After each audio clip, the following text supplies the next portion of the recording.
Hey guys, hey ladies, hey sis. Welcome back to a brand new episode with me, your host, Karabo. Welcome to Real Girls Heal Things. If you're coming back to listen to another episode, I'm so grateful for you. Please do stick around and please do share our episodes with the people close to you so we can all heal together. Now, before I get into today's episode, I quickly want to do a little bit of some housekeeping. When we started Real Goals Heal Things, there was really not much planning behind it. It was literally an impromptu thing, you know. I knew I wanted to start a podcast, I think for about a year now, but I hadn't implemented the things that I needed in order for my podcast to be successfully uploaded. So when I finally did that, I did it, but there weren't much planning behind it. And so you guys will see that I'm kind of just learning as I go with this. So a lot of things will be updated. A lot of things will change as we go. I'm just asking you guys to just be a little bit more patient because I'm also kind of learning the ropes around podcasting, all right? Anyway, let's get straight into today's episode. Thank you guys for tuning in. Let's chat. Hey guys, welcome to my podcast, Real Girls Heal Things, and I am your host, Karabo. I aspire to inspire healing for all of us, growing through my own journey through grief, pain and heartbreak, and in my own pursuit of healing. I hope to encourage everyone to self-introspect and tap into parts of themselves that hinder personal and emotional growth.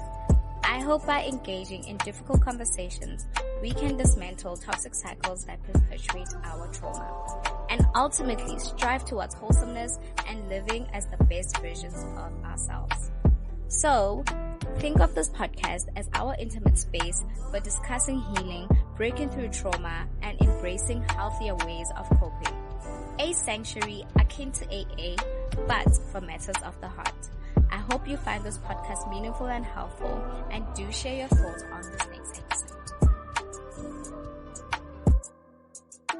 Hey sis, let's heal. I put up a poll. No, not a poll. I put up a post on my stories on Instagram, and I asked you guys to tell me what you guys would like to hear on this podcast. And a lot of people said friendship breakups. So in today's episode, we will be talking about navigating friendship breakups. Tough one, painful one actually, because in all honesty, losing friends or losing a friend is so much more painful than losing a relationship. I was talking up on my on the episode that I recorded yesterday that is now blank. Like, I said so many things and I dropped so many gems, but I'm hoping re-recording this will also be helpful in some way. So I spoke more about my experience in losing a friend. I just talk about a specific friend. However, in all honesty, I have kind of lost a whole lot of friends, you know. In fact, just a few months ago when there was a job that I started around Jan, and I was making friends. Like, it was a big company, so there was a lot of people, a lot of us there, and I was literally making friends every single day. And I remember sometime into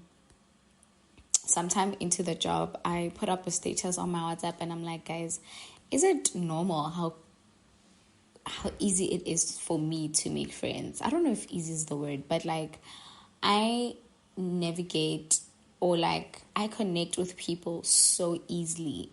Even with my previous jobs or like my previous workplaces that I've been at, I've always formed connections so easily. And I was just like, I'm sure a study needs to be made or a study needs to be put up about how I make friends and why it's so easy for me to just form connections so easily.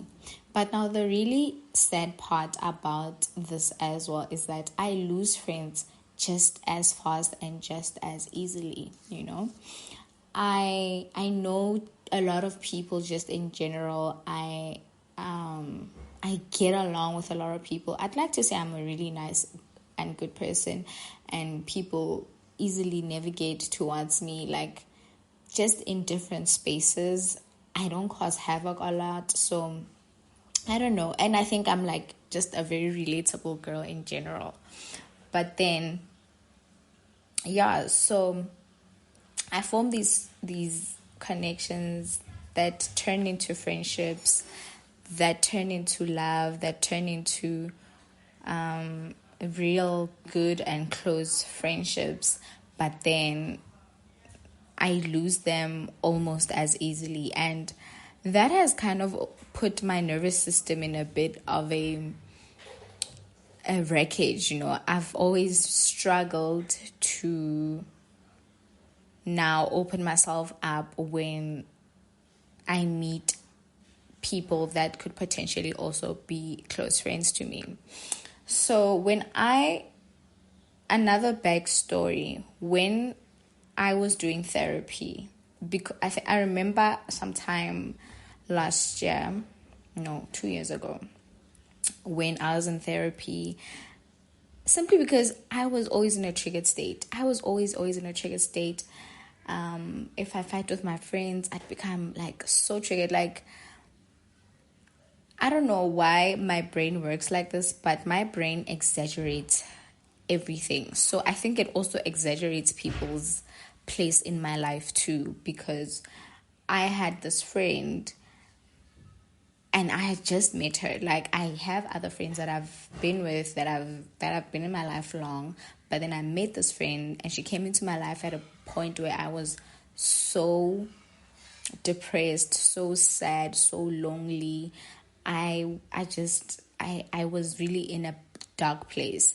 And this girl came into my life and she showed me so much lightness.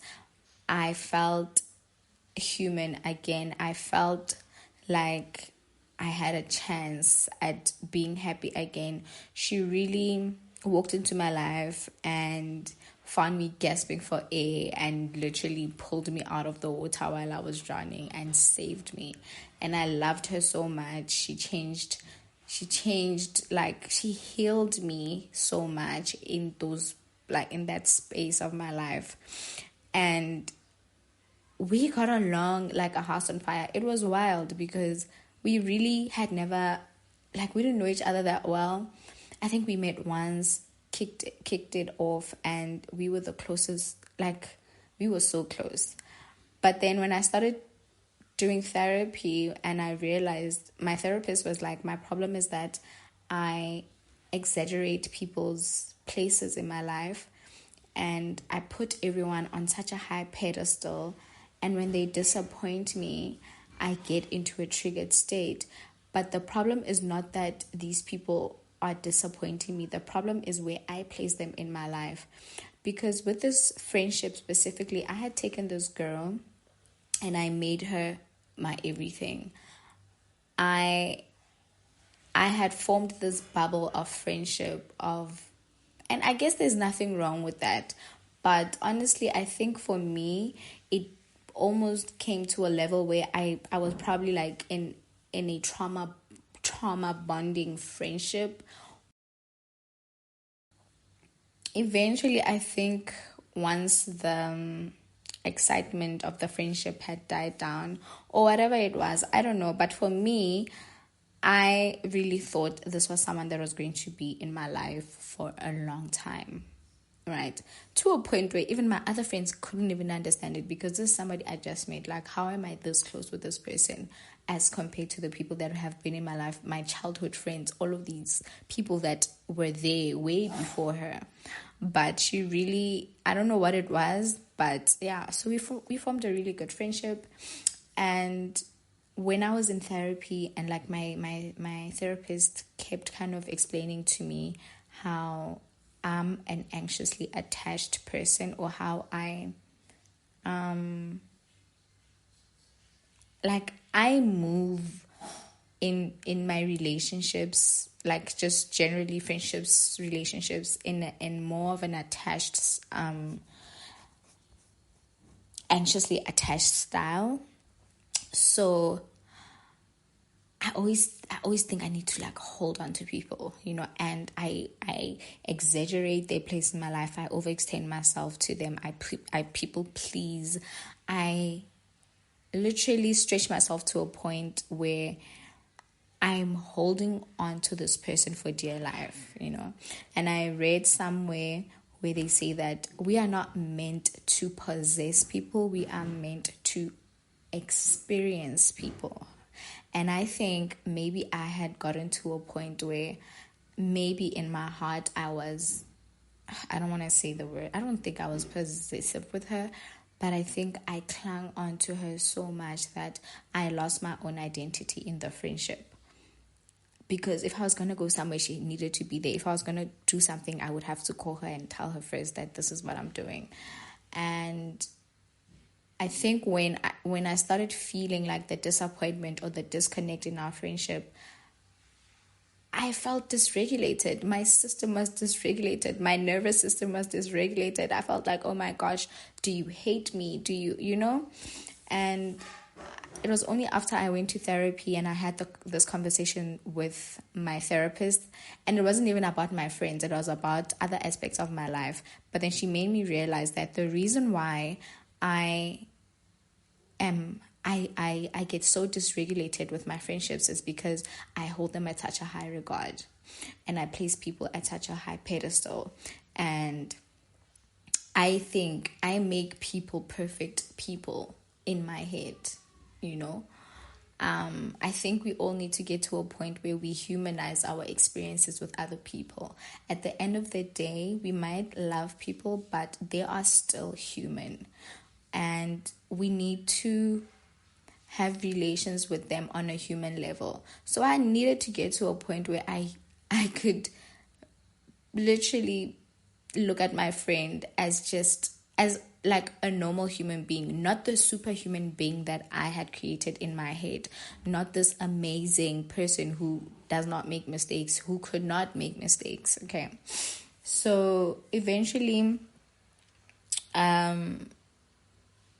when the disconnect started happening and there was just no longer that consistency in the friendship, and like I went from somebody who was in, like, I needed to talk to her every day to tell her what was happening, right? And then obviously the conversations get less, the communication gets less, and then eventually, like, that used to trigger me a lot. And I mean, maybe that's also just a me thing, but I know I'm not a low maintenance friend, and what I've learned from that friendship is I do not want to be a low maintenance friend. I do not want to be the friends that you guys say you talk to every 3 months and then when you come back you are besties. No, sorry, I do not do that, because that's not the kind of person that I am, and that is not how I relate to other people. So I do not want people that want to relate to me in that level. But then when that started happening, the communication started being less, and just there were other things that she would do that or maybe I think because we became friends so quickly, we never really got to learn each other. And now I think our true essence of who we were started showing up. And I realized that maybe this is not the person that I would want as a friend, I don't know. But then when the true essence of, I don't even know if it was the true essence of who she was. I don't know what that was. But when then the friendship kind of broke down, and I remember when I went back to kind of get like some clarity and I guess closure before I completely closed the friendship, she said to me, she feels like I need constant checking in or something like that. But if I'm paraphrasing, then I'm gonna say, I guess, constant like reassurance, or like her constantly talking to me and texting me and whatever. And she cannot do that because I don't know, she's going through something like that, but essentially that she's not about to like communicate with me on a daily whatever. And I said, okay, cool, understood, that's fine. And I also just kind of said, I don't know if I told her or I thought it to myself, that I also like, that's her putting to the table what she's willing to give me and that is not what I'm willing to accept. So it's better if we dissolve the friendship. And that's how the friendship, actually that's not even how the friendship ended. The friendship ended because I was seeking closure and she couldn't even give me that. So I didn't really get a lot of answers when I put out my questions to her about what I expected from the friendship or what my needs in the friendship are. I stated them completely. And that's also something that's very important, I guess. Like having conversations about what you want from someone or what you expect to get from a relationship or a friendship is important. And also understanding what the other person is willing to offer you or what the other person has the capacity to offer you, and whether or not you are willing to accept it or move on. And it's very important for you to understand what it is that you're willing to accept and what you're not willing to accept from someone. And I did that. I made that decision through that conversation, and even just through the way she was talking to me, I realized I don't want somebody who treats me like this, or I don't want to be in a friendship with somebody who treats me like this. And I dissolved the friendship, right? And it was very painful, but man, sometimes that's just how it is. If you are in a place or if you are in a friendship where you feel unfulfilled or where you feel like sometimes people are just not even mature enough to sit down and have real life conversations or real vulnerable conversations about how they feel. I've also learned that a lot of people are really not emotionally in tune. A lot of people are not emotionally mature to sit with themselves and their feelings and not project things that are really not there onto other people. It's just, I think the most unfortunate thing about our generation or about life now is that nobody is really willing to do the work. Nobody is willing to do the inner work. Nobody is willing to heal their inner child, right? And then they go out and they bleed onto other people. They bleed onto other people things that have nothing to do with them. Nobody is willing to accept their shortcomings and accept where they are wrong. And it's not to say that you can't make things right, but being accountable for the person that you are, being accountable for your decisions. And nobody is perfect. Please don't even get me wrong. Nobody's perfect, right? And that's why I'm like, it's important for us to humanize other people, because none of us have like a manual to life, and all of us are going to make mistakes at the end of the day. But coming back and being able to sit with yourself and know that this was wrong and I shouldn't have done that is important, especially in a friendship. My friendship with this person would have probably been fixed if there was a level of accountability instead of a level of being gaslit or being manipulated into thinking that I was the problem because I'm too needy. I want assurance all the time. I want a friend that's calling me and checking up on me all the time. Or almost as if I want to bleed onto other people all the time, which is not true, because I'm saying, hey, I've experienced you at your highest, at your best. I've experienced what it's like to have you as a friend, when you were showing up for me, when you were there, when you were calling, when you were communicating with me. That's why we are friends, because I've seen you at your best. I've been your friend at your best. And now I'm just saying, I need that. What has happened? What has changed?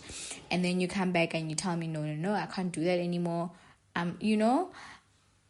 There's no sense of accountability. There's no sense of owning anything that has gotten to the point of the relationship being strained.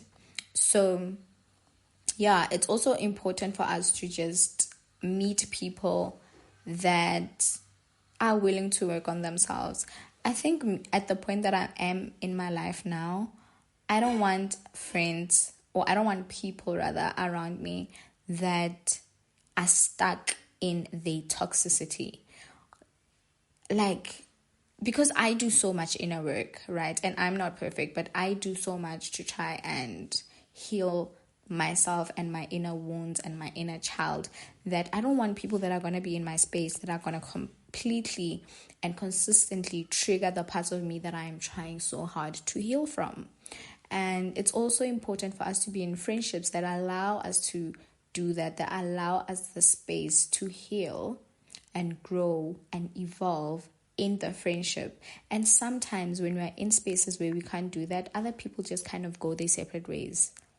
And that is completely fine. There's nothing wrong with that.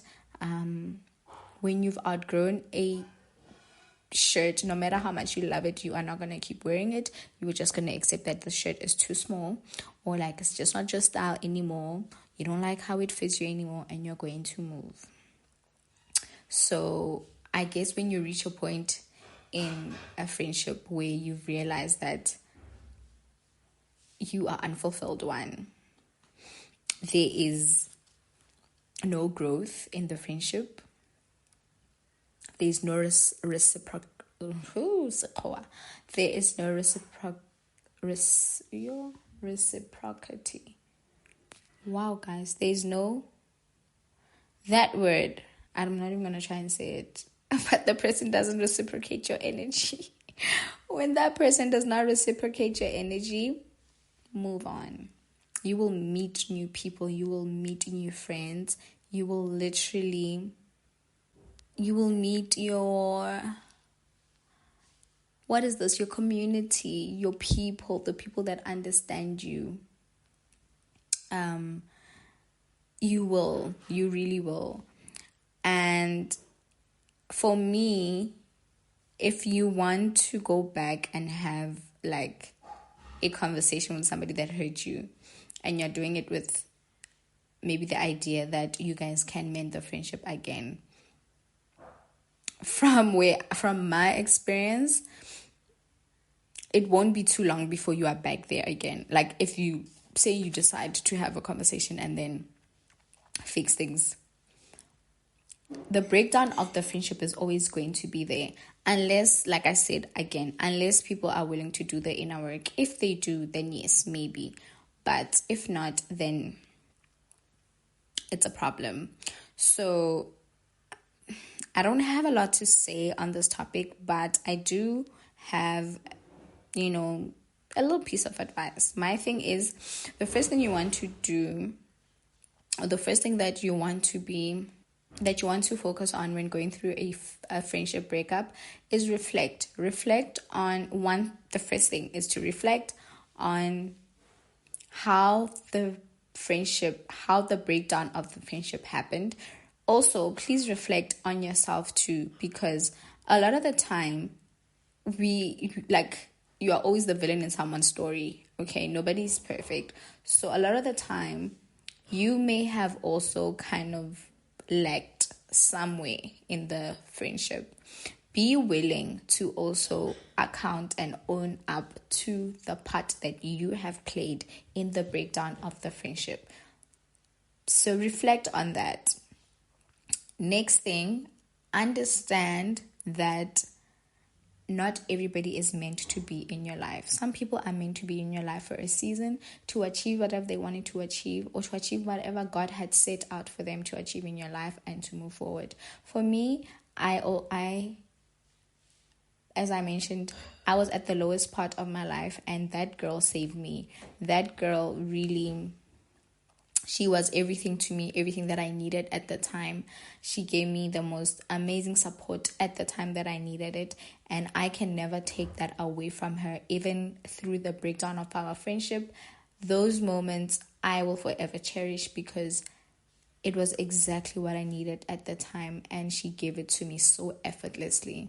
The friendship was effortless, the love was effortless, was genuine, and I can never take that away from her. So also just understand that these things happen. Friendships start and they end. And just understand your own emotions, understand how you feel about the situation. Third thing, grieve the friendship, grieve the person that you no longer have in your life, because friendship breakups are literally that.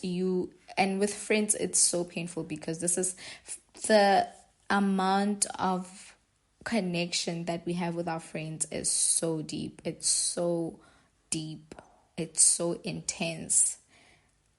I can't even explain it. So give yourself the space to grieve losing that friend, to grieve losing the memories or like the plans you thought you guys had together. Sit in it, accept it, cry over it. I took a long time to get over the fact that I was hurt. I was more angry. But my hurt kind of came out as anger, and I was like, I don't care, it's fine, it's over, all those things. When in actual fact, I just needed to sit with myself and be honest with the fact that I'm hurting. I don't want to lose this person. I love this person. She was a good friend to me at some point. I still want the friendship, but I'm not being offered what I need from the friendship, so I gracefully have to let it go, and that hurts. So grieve that, then accept it. Accept that chapter of your life is over. It's time to open new chapters. And then after that, you move forward. You move with grace. You let go of the baggage, you let go of the hurt, you let go of the anger, and you just move on and thrive. And you continue to do work on yourself. You continue to pour onto yourself. And please don't let old friendships or like hurt from old friendships hinder you moving forward in a healthier way with other people. And I know sometimes when somebody hurts you, when a friend hurts you, sometimes you tend to bleed on the people that are there in your life now, because now you probably think even your other friends are going to do that, or you get scared and you get anxious and you start building up walls because how can someone I love so much do this to me? And if somebody that was so close to me can do this to me, how much more can the ones that are there also do? Guys, we are not living in the future, and we really cannot predict how other people are. We just need to take people as they are. We need to meet people where they are and not where we want them to be. We need to humanize our experience with people because we are not perfect beings. And yeah, I just want everybody to thrive. I want us to work on ourselves. I really, the most important thing for me with this podcast is for us to work on ourselves, work on our shortcomings, work on accepting who we are and what we are, where we lack and where we really want to work at. It is so important. It is so important for us to dig deep in the depths of ourselves and let go of the trauma. Let go of the trauma. Breathe in new air. So that we can form healthier relationships, healthier friendships. When you are operating from your higher self, there's no way you will not attract people at the same level as you. And we are old, so this is the perfect time for us to really do the work. And yeah, I think that's my little 2 cents on navigating friendship breakups. Do share with me your friendship breakups and your lessons on how that friendship impacted you and how you navigated through it. And just let me know your thoughts on this episode. I'm going to see you guys on the next episode, which is next week again. We drop an episode every week. Thank you guys for joining me. I love you guys. And yeah, don't forget to share my podcast. I love you. I'll see you guys soon. Bye, guys. And please continue to heal.